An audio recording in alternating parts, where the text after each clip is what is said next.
Gagawa po tayo ngayon ng suman na kamuting kahoy. Babalatan lang natin ito at uhugasan ng mabuti bago kayurin. Ayan, pagkatapos po natin kayurin ay ilalagay po natin ito sa tela or lampin na gagamitin natin at pipigain natin. Tatanggalin natin ng mabuti yung katas ng kamuting kahoy.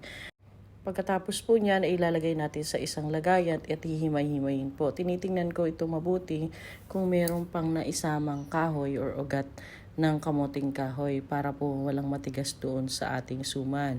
Pagkatapos niyan ay lalagyan ko siya ng white sugar at brown sugar. Hindi siya purong brown nilalagay ko para hindi masyadong maitim yung ating suman. Kasi pag naluto yung kamuting kahoy, nangingitim naman siya. Pero para hindi po masyado ay hinahaluan ko siya ng white sugar. Ayan po yung ating gagawin sa dahon, idadaan natin sa apoy para maganda yung pagkabalot, hindi malutong kapag binalot mo yung suman. Ganyan yung ginagawa kong pagbalot kasi nga maliit po yung mga dahon ng saging dito sa Dubai. Ayan po, yung maglalagay lang tayo dito ng kamuting kahoy na kinayod natin. Pagkatapos ay lalagyan natin ng palaman. Sugar, brown sugar nga po pala ito at saka niyog.